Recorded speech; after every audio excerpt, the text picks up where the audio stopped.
দেখুন বন্ধুরা, আমি উল্টে পাল্টে দুটো দিক একেবারে লাল লাল করে ভেজে নিলাম।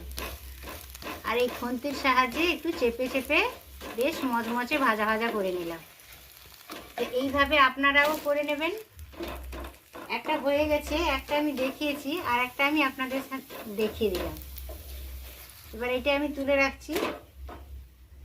নমস্কার বন্ধুরা, গঙ্গাসাগরের বনেদি রান্না ও পরিবেশ ইউটিউব চ্যানেলে আমি সবাইকে স্বাগত জানালাম। আজ আমি এক টিফিন রেসিপি নিয়ে হাজির হয়ে গেছি। তো দেখুন বন্ধুরা, ওটা স্কুল, কলেজ বা অফিস যে কোনো জায়গায় ওই টিফিনটা সুন্দর মতো খাওয়া যায় এবং স্বচ্ছন্দে পেট ভর্তি থাকে, এবং ওটা এক হেলদি রেসিপি বলা যায়। এই দেখুন, একটা থালাতে এই মেজারিং কাপের আমি 1 কাপ নিয়েছি ময়দা। এই দেখুন বন্ধুরা, একটা থালাতে এই মেজারিং কাপের 1 কাপ নিয়েছি আমি ময়দা, আর 1 কাপ নিয়েছি আমি আটা। এই রেসিপিটাকে হেলদি করার জন্য আমি আটা ময়দা দুটোই নিয়েছি। আপনারা চাইলে শুধু ময়দাও নিতে পারেন, কিংবা অল্প অল্প আপনাদের পরিমাণ অনুসারে অল্প অল্প আটা অল্প ময়দা দুটোই নিতে পারেন, কোনো অসুবিধে নেই। এইটা আমি ভালো করে একটা চালনির সাহায্যে চালিয়েও নিয়েছি, যাতে এর ভেতর পোকামাকড় থাকে সেটা বেরিয়ে যায়, বা কোনো নোংরা থাকে বেরিয়ে যায়। আটা ময়দা দুটোই আমি ভালো করে চালনিতে চালিয়ে নিয়েছি। এবারে একটি কাঁচের পাত্র নিয়েছি। এই দুটোই আমি আটা ময়দা একসাথে এরই মধ্যে নিয়ে নিচ্ছি। আটা ময়দা একসাথে আমি একটা কাঁচের পাত্রে নিয়ে নিয়েছি। এই দেখুন, এটা ভালো করে মিক্সড করে নিচ্ছি। তারপর এইটাতে পরিমাণ মতো আমি লবণ দিয়ে দেব।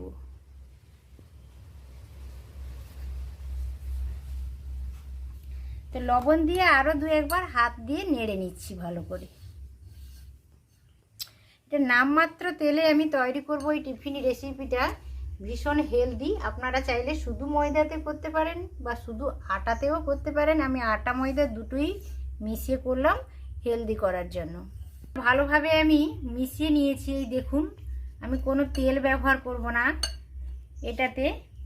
এবার আমি রুম টেম্পারেচারের জল আমি দিয়ে এটাকে ভালো করে গুলে নেব, একটা ভালো বেটার তৈরি করে নেব।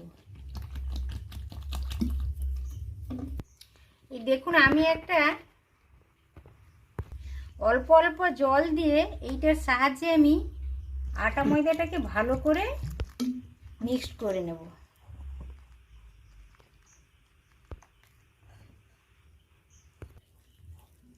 অল্প অল্প জল দেবো, একসঙ্গে আমি পুরো জলটা দেব না, অল্প অল্প জল দেব আর ব্যাটারটা তৈরি করে নেব। এই দেখুন, ব্যাটারটা এইভাবে ঘনত্বের করেছি আমি, আপনারা দেখতে পাচ্ছেন তো। তা আপনারা এইভাবে ব্যাটারটা তৈরি করে নেবেন। ব্যাটারটা রেডি হয়ে গেছে। এখন আমি চাপা দিয়ে রেস্টে রাখলাম 10 মিনিটের জন্য। দেখুন বন্ধুরা, আমি অনেকগুলো জিনিস নিয়ে নিয়েছি। একটা বড় সাইজের টমেটো আমি খুব মিহি করে ছোট ছোট করে কেটে নিয়েছি, একেবারে ছোট ছোট করে কেটে নিয়েছি। 4-5টা কাঁচা লঙ্কা একবারে ছোট ছোট করে কেটে নিয়েছি। লঙ্কার পরিমাণটা আপনারা নিজেদের পছন্দে দেবেন, বাড়িয়ে বা কমিয়ে নিতে পারেন কিংবা বাড়িয়ে নিতে পারেন। আর 3 কোয়া রসুন আমি ছোট ছোট করে কেটে নিয়েছি। আর কয়েকটা ধনে পাতাকে আমি ছোট ছোট করে কেটে নিয়েছি। আর 2টো বড় সাইজের পেঁয়াজ আমি একেবারে মিহি ছোট ছোট করে কেটে নিয়েছি। আপনাদের ব্যাটারের পরিমাণ যতটা সেই অনুসারে আপনারা এইগুলো নিয়ে নিতে পারেন। আছে ডাঁটা নিয়েছি, এটা ব্রাশের কাজ করবে। আপনাদের কাছে যদি অন্য কোনো ব্রাশ থাকে সেটাও ব্যবহার করতে পারেন।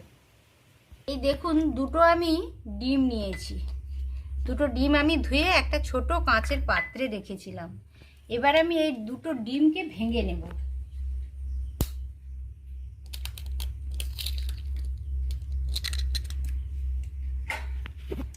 আপনারা ব্যাটারের পরিমাণ অনুসারে ডিমটা দেবেন। একটা ডিমেও করতে পারেন, 2টো ডিমেও করতে পারেন, বা বেশিও নিতে পারেন, কোনো অসুবিধে নেই।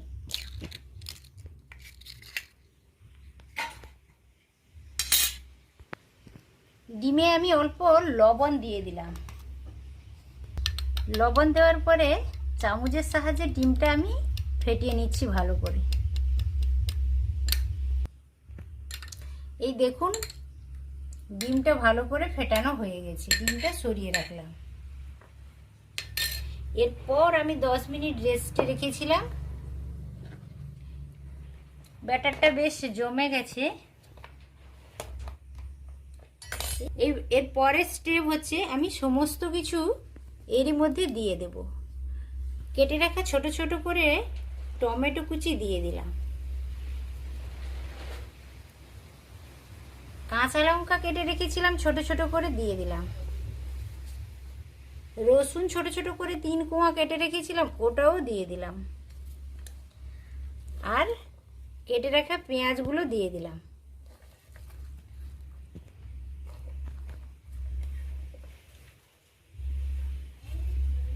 ধনে পাতাটা দিয়ে দিলাম। সমস্ত উপকরণ আমি ব্যাটারের সাথে দিয়ে দিয়েছি। এই দেখুন এবার আমি ডিমটা ফেটিয়ে রেখেছিলাম, ডিমটাও দিয়ে দিলাম। এবার এইটার সাহায্যে আমি ভালো করে মিক্সড করে নেব।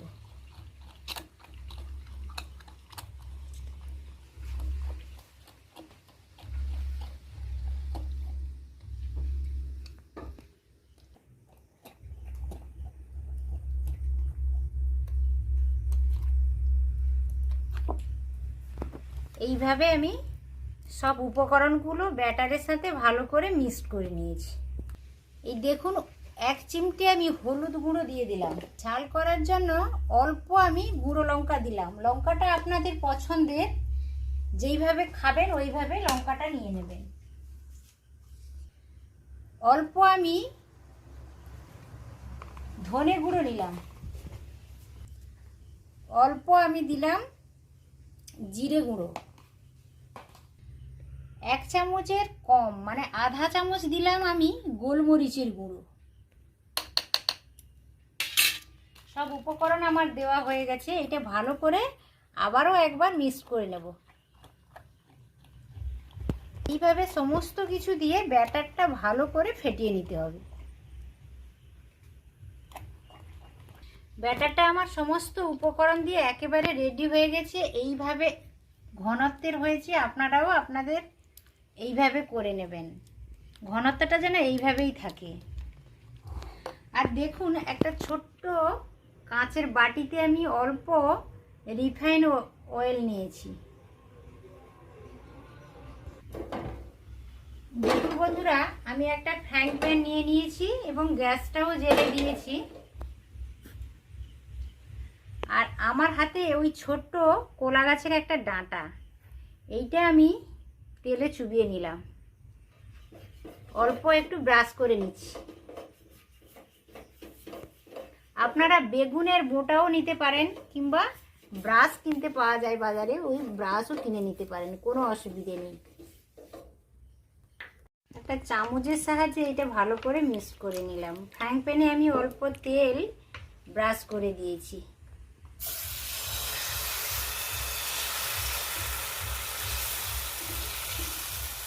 বেশি এটা বড় করব না, ছোট ছোট করে বানিয়ে নেব। আপনারা চাইলে একটু বড়ও করতে পারেন। খুন্তির সাহায্যে আমি হালকাভাবে সাইডগুলো একটু একটু করে তুলে নিচ্ছি।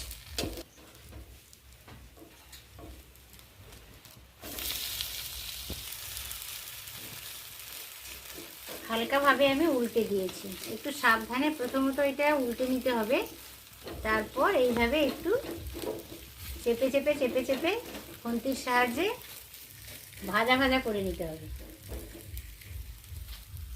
কমপ্লিট হয়ে গেছে। আমি একটা প্লেটে নামিয়ে নিয়েছি।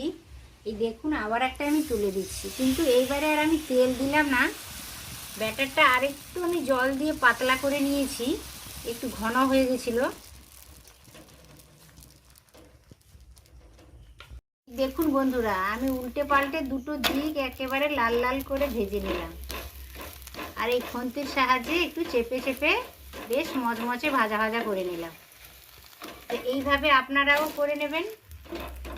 একটা হয়ে গেছে, একটা আমি দেখিয়েছি, আর একটা আমি আপনাদের সাথে দেখিয়ে দিলাম। এবার এটা আমি তুলে রাখছি। এই দেখুন 3 নম্বর রুটিটাও আমি আপনাদের সাথে শেয়ার করলাম, দেখালাম। এই দেখুন দুদিক থেকে কি সুন্দর লাল লাল হয়ে গেছে। এটা খেতে কিন্তু খুবই ভালো লাগে এবং খুব অল্প সময়ে হয়ে যায়। আমার প্রথমের রুটিটা একটু হালকা ছেড়ে গেছিল, তখন ব্যাটারটা একটু মোটাই ছিল, বুঝতে পারিনি। তারপরে আমি জল দিয়ে একটু পাতলা করে নিলাম। তারপর দেখছি ভালোভাবে দারুণ সুন্দরভাবে এদিক ওদিক উল্টে পাল্টে আমি নেড়েও নিলাম, ভালোও হয়েছে। 2-4 ফোঁটা তেল আমি চতুর্দিকে ছড়িয়ে দিলাম যাতে রুটিটা ভালোভাবে উঠে যায়। একেবারে অল্পই তেল দিলাম, আপনারাও এইভাবে অল্পই দিয়ে দেবেন।